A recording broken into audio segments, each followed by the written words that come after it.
सुप्रभात बच्चों, आज के हिंदी क्लास में तुम सबको स्वागत है। आज हम 8वीं कक्षा का व्याकरण विभाग का एक नया विषय पढ़ेंगे, जिस विषय का नाम है अव्यय। अव्यय क्या होता है, इसके कितने प्रकार भेद है और इनका उपयोग वाक्य में कहाँ और कैसे होता है, आज हम इसके बारे में जानकारी लेंगे। अव्यय, तो हम अव्यय किसे कहेंगे? जैसे शब्दों के रूप, पुरुष, वचन, लिंग, कारक, ये सारे चीज़ें हमने पढ़ा है वाक्य में होते हैं। इसके पहले हमने जो विषय पढ़ा था क्रिया, उसमें कहा गया था कि पुरुष, वचन, लिंग और काल के कारण क्रिया के रूप में परिवर्तन होता है। लेकिन आज हम जो विषय पढ़ेंगे उसका नाम है अव्यय, और ये अव्यय में ना तो पुरुष, वचन, लिंग और कारक, इनमें कोई भी परिवर्तन नहीं होता है। ऐसे शब्दों को अव्यय कहते हैं। यानी कि अव्यय का प्रयोग होने से ना तो पुरुष का परिवर्तन होता है, ना ही वचन का, लिंग का और कारक का। इनमें से ऐसे कोई चीज़ों, किसी शब्दों का परिवर्तन नहीं होता है। तो बच्चों, उदाहरण के साथ हम समझेंगे तो शायद हमें सहज होगा। जैसे कि पहले लिखा है, सीता तेज दौड़ रही थी। यहाँ पर तेज के नीचे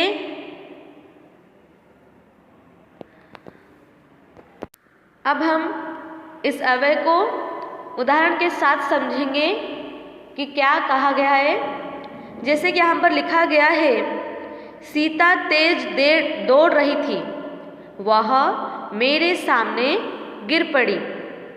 राम और श्याम ने उसे उठाया। आह, बेचारी रो रही है, उसे धीरे धीरे दौड़ना चाहिए था। इन वाक्यों में जो शब्द तुम्हें दिए गए हैं, शब्द के नीचे इन वाक्यों में जो शब्द तुम्हें दिए गए हैं, ये सब अव्यय के एक एक रूप हैं। जैसे कि सीता तेज दौड़ रही थी, यहाँ पर तेज है, तेज यहाँ पर क्रिया, यानी कि मैंने बताया था कि क्रिया हम किसे कहते हैं? जो कार्य को दर्शाता है या फिर कार्य के होने का बोध कराता है, उसे हम क्रिया कहते हैं। यानी कि दौड़ रही थी, यहाँ पर क्रिया हुआ। कैसे दौड़ रही थी? यानी कि तेज दौड़ रही थी। क्रिया की विशेषता को जो दर्शाता है उसे हम क्रिया विशेषण कहते हैं। तो अव्यय के 4 प्रकार के रूप होते हैं। तो इनमें से क्रिया विशेषण अव्यय एक प्रकार का रूप है।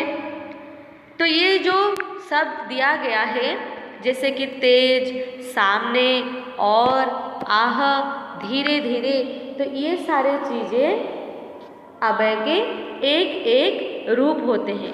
तेज हो जाता है हमारा क्रिया विशेषण अव्यय, सामने हो जाता है स्थान या दिशावाचक क्रिया विशेषण। राम और श्याम, राम और श्याम, यहाँ पर और हो जाता है समुच्चय बोधक अव्यय। आह हो जाता है उसी प्रकार विस्मयादि बोधक अव्यय, और धीरे धीरे, धीरे धीरे यहाँ पर हो जाता है रीतिवाचक क्रिया विशेषण। तो इसके बारे में अब हम जानकारी अधिक लेंगे कि अव्यय किसे और कैसे होते हैं।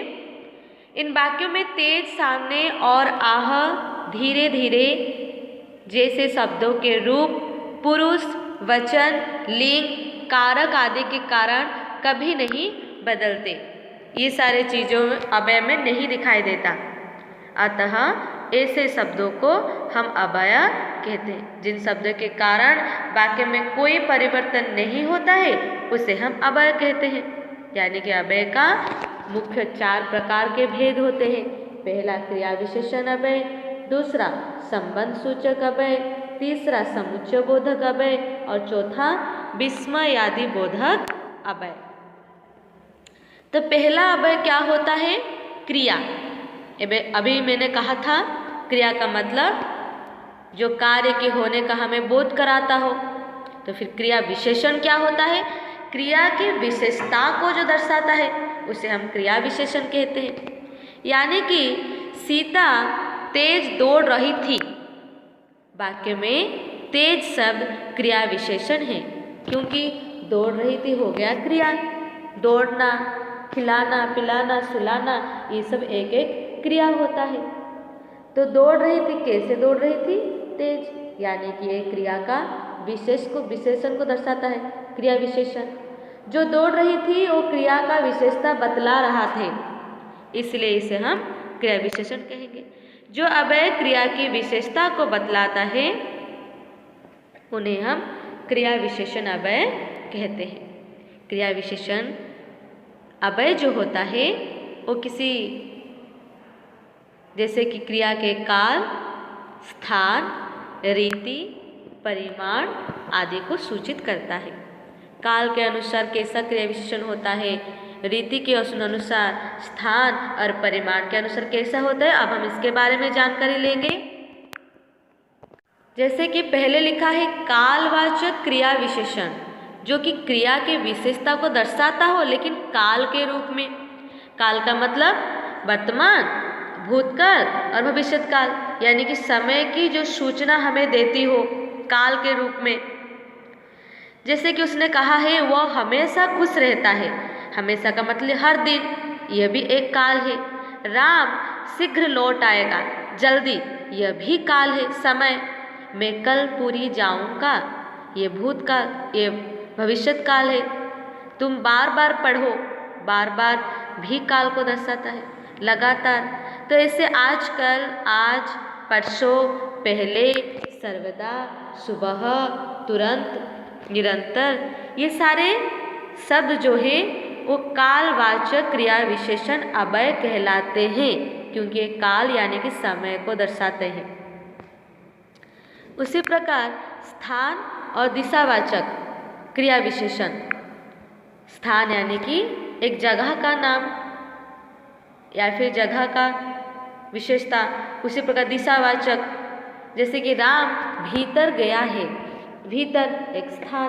तुम्हारे पीछे कौन खड़ा है, वह मेरे सामने गिर पड़े, राम यहाँ था।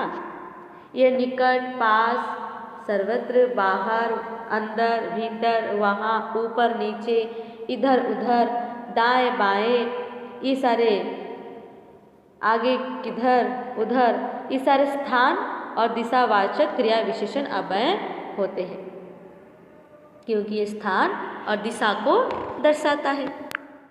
उसी प्रकार तीसरा जो होता है क्रिया विशेषण का रीतिवाचक क्रिया विशेषण होता है। रीति का मतलब नीति, यानी कि नीति नियमों से जो विशेषण बनता है। क्रिया की नीति रीति को बताने वाले अव्यय को हम क्रिया विशेषण अव्यय कहते हैं। जैसे कि हाथी धीरे धीरे आ रहा है, उसे अनायास लाभ मिल गया, राम झटपट निकल पड़ा। मकान ऐसे बनेगा, विनय पूर्वक बोलना चाहिए। तो इसी प्रकार ही तीव्र, तेज, सहज, जैसे तैसे, झटपट, धीरे धीरे, तो ये सारे हमारे हो गए क्रिया विशेषण के रीतिवाचक क्रिया विशेषण, जो कि क्रिया का 4 प्रकार का भेद, जैसे काल, स्थान और दिशा, रीतिवाचक और एक होता है परिमाणवाचक। ये 4 क्रिया विशेषण के रूप को दर्शाता है। अब हम परिमाणवाचक क्रिया विशेषण को देखेंगे। परिमाणवाचक का मतलब होता है जो क्रिया के परिमाण यानी कि परिमाप को दर्शाता है, उसे हम क्रिया के परिमाण बताने वाले अव्यय कहते हैं। क्रिया विशेषण के जो एक और भाग है, राम बहुत खेलता है, बहुत परिमाण, जरा शांत रहो, जरा मतलब थोड़ा, शांत रहो, वह इतना दौड़ता है कि थक जाता है, इतना, ढेर सारा, ज़्यादा, हंसना अच्छा नहीं है, ज़्यादा का मतलब बहुत। तो उसी प्रकार कुछ उदाहरण भी उसने दिया है, जैसे कि उतना, जितना, कितना, थोड़ा, अति, पर्याप्त, केवल, लगभग, तो ये सब हमें परिमाण को दर्शाता है, इसलिए इसे हम क्रिया विशेषण, परिमाणवाचक क्रिया विशेषण अव्यय कहते हैं। उसी प्रकार आखिरी में कुछ दिया है, अन्य प्रकार के क्रिया विशेषण भी होते हैं, जैसे कि स्वीकारवाचक, हाँ मैंने किया है, स्वीकार करना, अपनी सम्मति उसे देना। निश्चयवाचक क्रिया विशेषण, हमने ये निश्चय, अनिश्चय, परिमाण, ये सारी चीज़ें हमने पहले पढ़ा था क्रिया में, अब हम इसको फिर से दोहराते हैं। निश्चय यानी कि हम जिसके ऊपर पूर्ण निश्चित है यह होगा, तो इसे हम निश्चयवाचक क्रिया विशेषण कहेंगे। वह अवश्य आएगा, सुनिश्चित होता है उसका आना। सीता जरूर जाएगी। उसी प्रकार अनिश्चयवाचक क्रिया विशेषण यानी कि ये पूर्ण रूप से निश्चित नहीं है, अनिश्चय है, हो भी सकता है और नहीं भी हो सकता है। शायद तुम कल जाओगे, पता नहीं जाओगे भी या नहीं, शायद, हो सकता है, यथासंभव इसे कर लेना चाहिए। उसी प्रकार अवधारणात्मक क्रिया विशेषण, मैंने भी फल खाया। निषेधवाचक क्रिया विशेषण, निषेध का मतलब होता है न, नहीं, मत, यानी कि न का जहाँ पर प्रयोग होता है, न, नहीं, मत। इसे थोड़ा ध्यान से याद रखो। निषेध के अर्थ में न का प्रयोग होता है, वाक्य में होता है निषेधात्मक वाक्य, तो न का प्रयोग, जैसे वह न आए, उससे काम न हुआ होगा, काम करते जाओ, बिना चिंता न करना, ये सारे न का प्रयोग होता है। यहाँ पर दो या दो से अधिक के निषेध के लिए न का प्रयोग कैसे होता है, जैसे उसने न खाया, न पिया और न बात ही की। न का प्रयोग कैसे किया जाता है, निषेध के अर्थ में दिया गया है। उसी प्रकार नहीं और मत का प्रयोग कहाँ होता है देखेंगे। निषेध की निश्चितता के अर्थ में, यानी कि यहाँ पर निश्चित है, नहीं का प्रयोग होता है। इस वर्ष मैंने आम नहीं खाया, वह नहीं आया, यानी कि यहाँ पर मुझे पूर्ण रूप से निश्चित है कि मैंने यह किया है, या फिर मेरे द्वारा या फिर किसी ने भी की हो, लेकिन पूर्ण निश्चित है कि ये हुआ है, इसके यहाँ पर हम नहीं का प्रयोग करते हैं। लेकिन न का प्रयोग निषेध के अर्थ में कहा जाता है, वह न आए तो भी चलेगा। उसी प्रकार नहीं यानी कि पूर्ण निश्चित है कि ये कार्य नहीं हुआ है, वो नहीं आएगा, वो नहीं आया, इस तरह। आदेश के अर्थ में मत का प्रयोग होता है, आदेश के प्रयोग, यानी कि तुम मत खाओ, तू इधर मत आ, यानी कि एक दूसरे को आदेश देने के अर्थ में इसका प्रयोग होता है। तुम मत खाओ, खाना नहीं, तू इधर मत आ, आदेश देने अर्थ में। उसी प्रकार अब हम दूसरा अव्यय पढ़ेंगे। पहला अव्यय था क्रिया विशेषण अव्यय, जिसके 5 प्रकार के भेद हमने जाना। अब हम अव्यय के जो दूसरा भेद है संबंध सूचक अव्यय, उसके बारे में जानेंगे। संबंध का मतलब होता है क्या, जैसे एक शब्द का संबंध किसी दूसरे शब्द में होता है तो उसे हम संबंध सूचक अव्यय कहेंगे। संबंध का मतलब एक शब्द से दूसरे शब्द में संबंध होना को सूचित कराता है। चलो देखते हैं क्या लिखा है। माँ के बिना बच्चा रो रहा है, यानी कि माँ का संबंध यहाँ पर बच्चे के साथ है। तो माँ के बिना बच्चा रो रहा है, तो यहाँ पर अव्यय क्या होगा, के बिना, यहाँ पर हो गया अव्यय। गोपाल के साथ हरि आ रहा है, यानी कि गोपाल के साथ हरि का संबंध है, यहाँ पर के साथ हो गया अव्यय। सीता के बदले गीता जाएगी, सीता के साथ गीता का संबंध है, इसलिए यहाँ पर के बदले हो गया अभय।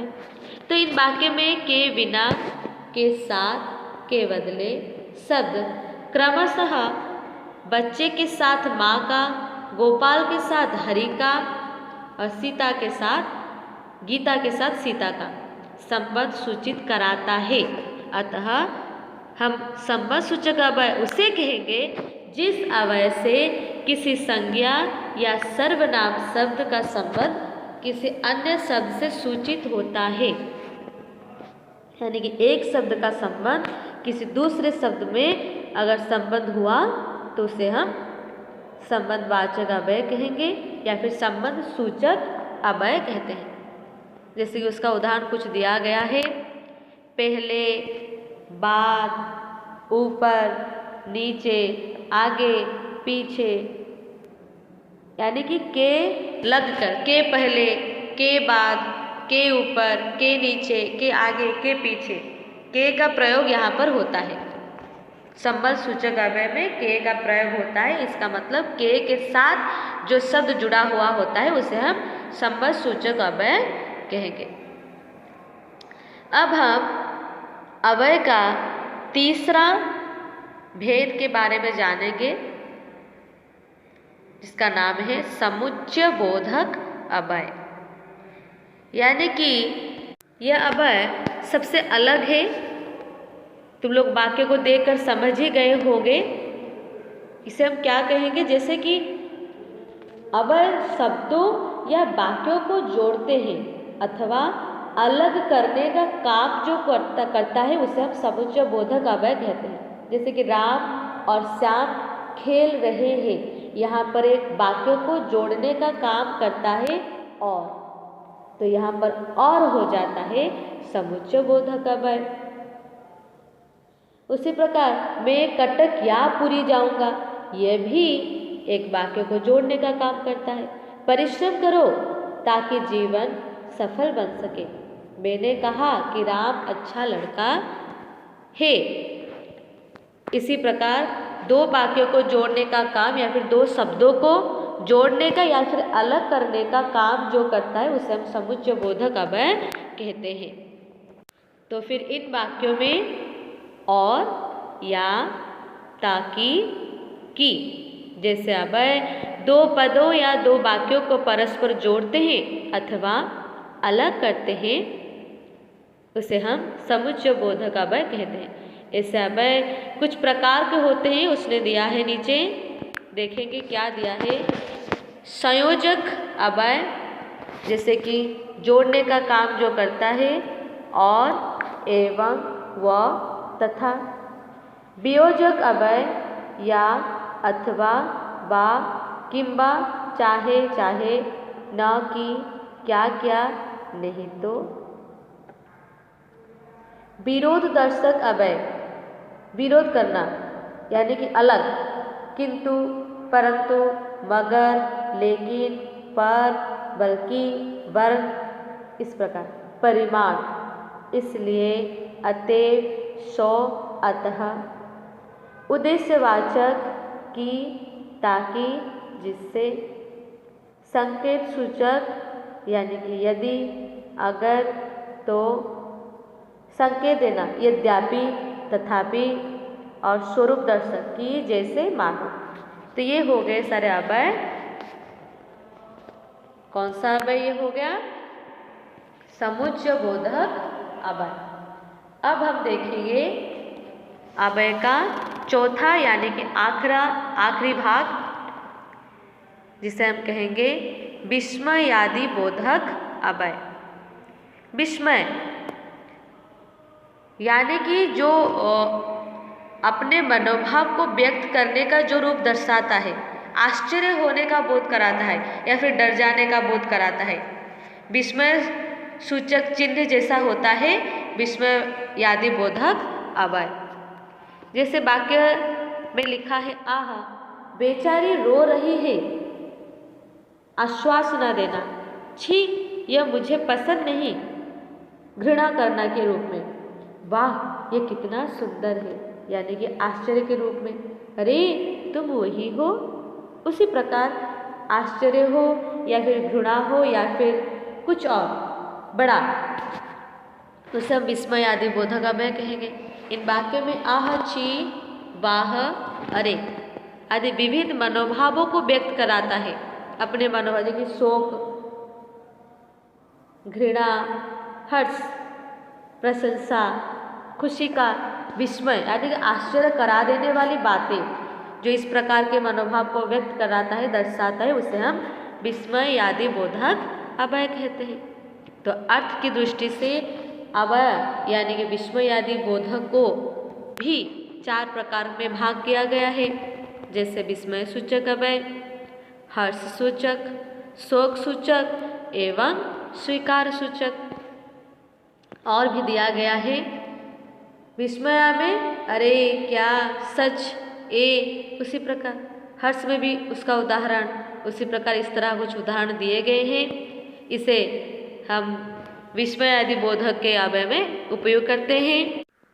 यहाँ पर भी दिया है तिरस्कार सूचक, अनुमोदन सूचक, आशीर्वाद सूचक और संबोधन सूचक। तो ये सारे चीज़ें विस्मय आदि बोधक अभय के कुछ उदाहरण हैं।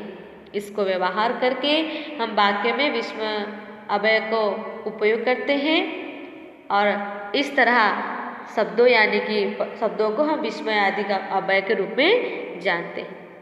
तो बच्चों ये हो गया अभय, यानी कि अगर हम एक वाक्य में कहें अभय हम किसे कहते हैं, यानी कि जिस शब्द में पुरुष वचन लिंग और कारक के वजह से कोई परिवर्तन नहीं होता है, जो है केवल वही रहता है, उसे हम अभय कहते हैं। अभय का काम केवल इतना होता है कि वो 2 वाक्यों को या फिर 2 शब्दों को जोड़ने का काम करता है या फिर 2 शब्दों को अलग करने का काम करता है। यह अभय का उदाहरण है, जैसे कि धीरे धीरे, किंतु, परंतु, यथापि, यद्यपि और एवं, तथा, ये सारे अभय के कुछ रूप होते हैं। तो अब हम इसके द्वारा दिए गए कुछ अभ्यासों का अभ्यास करेंगे। मैं कुछ कर देती हूँ और जो भी बचा होगा तुम लोग इस अभ्यास के इस विषय को पढ़कर अपने आप करने की प्रयास करना। निम्नलिखित वाक्यों में क्रिया विशेषण को पहचानिए। क्रिया विशेषण यानी कि क्रिया के विशेषता को जो दर्शाता है। वह पहले पहुंचा, पहुंचा यानी कि क्रिया, तो क्रिया के विशेषण यानी कि पहले। तो इस वाक्य में क्रिया विशेषण क्या होगा? पहले। उसने धीरे से कहा, कहा हो गया क्रिया, तो क्रिया विशेषण क्या होगा? धीरे से। उसी प्रकार वह अच्छी गाती है, गाती का मतलब क्रिया, तो क्रिया विशेषण होगा अच्छा। यहाँ पर अच्छा हो गया क्रिया विशेषण।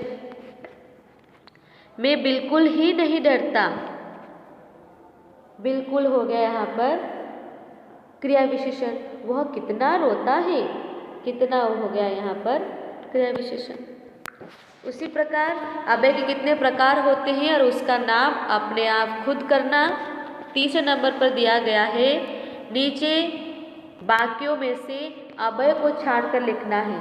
केवल अभय, जो कोई भी विस्मय आदि बोधक अभय हो या फिर समुच्चय बोधक अभय हो या फिर क्रिया विशेषण अभय, जितने सारे अभय उसे छांटकर लिखना है। पेड़ के नीचे बकरी खड़ी है, या में इसका अभय होगा के नीचे। मैं भी पढ़ूंगा, भी होगा यहाँ पर अभय। हरी और श्याम मेरे पास आए हैं, ये दोनों शब्दों को जोड़ने का कार्य करता है। ये हो गया समुच्चय बोधक अभय। और गांव के निकट नदी बहती है, के निकट संबंध है गांव के साथ नदी का, इसलिए ये हो गया के निकट हो गया यहाँ पर समुच्चय बोध संबंध सूचक अभय। पेड़ के ऊपर तोता उड़ रहा है, तो पेड़ से तोता का संबंध है, तो ये है गया के ऊपर संबंध सूचक अभय। हाँ वह अवश्य आएगा, तो अवश्य यहाँ पर हो गया अवय। तो फिर इस तरह यह अभ्यास खत्म हो गया है। तुम लोग इसे ध्यान से पढ़ो, समझो और इसके सारे प्रश्नों का उत्तर अपने खाते में करना। आज के लिए इतना ही। हम अगले कालांश में और एक नया विषय पढ़ेंगे। धन्यवाद।